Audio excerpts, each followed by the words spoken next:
আজকের রেসিপি সন্না ফুল পোস্ত। তার জন্য আমি এখানে সন্না ফুল নিয়েছি আর দুটো মাঝারি সাইজের আলুকে কেটে রেখেছি।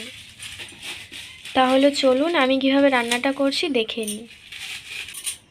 প্রথমেই কড়াই বসিয়ে আমি সরষের তেল দিয়ে তেলটাকে ভালো করে গরম করে নেব। গরম হয়ে গেছে, এবার আমি কেটে রাখা আলুগুলো দিয়ে দেব।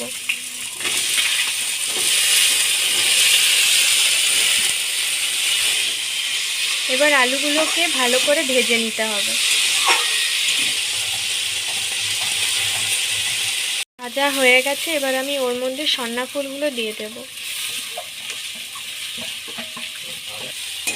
সন্না ফুলটাকে হালকা করে ভেজে নিতে হবে।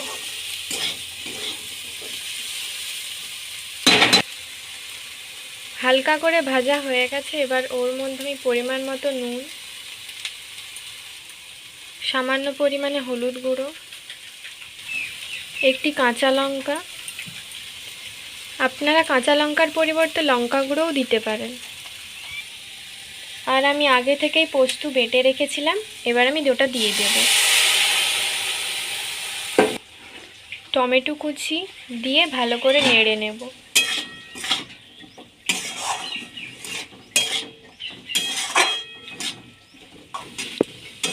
যেহেতু আমি এখানে নিরামিষ রান্না করছি, তাই আমি এখানে শুধু পোস্ত বাটা দিয়েছি।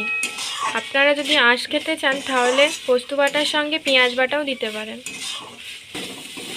পোস্ত বাটা দিয়ে ভালো করে কষানো হয়ে গেছে, এবার আমি ওর মধ্যে আলুটা সেদ্ধ হওয়ার মতো জল দিয়ে দেব।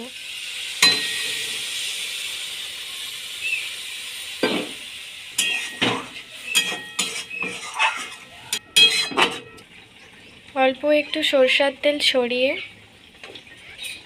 আলুটা সেদ্ধ হওয়ার জন্য ঢাকা দিয়ে দেব। 10 মিনিট পর আমি এবার ঢাকাটা খুলে নিচ্ছি।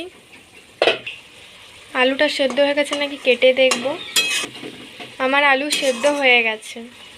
স্বাদ আনার জন্য সামান্য পরিমাণে চিনি, ভালো করে নেড়ে আমি নামিয়ে দেব।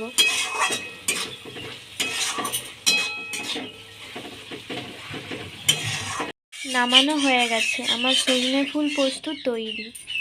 এটি খেতে খুব টেস্টি হয়েছে। আমার ভিডিও যদি আপনাদের ভালো লেগে থাকে তাহলে সাবস্ক্রাইব করুন আমাদের চ্যানেলটি, যাতে পরের ভিডিওর জন্য নোটিফিকেশন আপনারা পান। তো ভালো থাকবেন, সুস্থ থাকবেন। টাটা।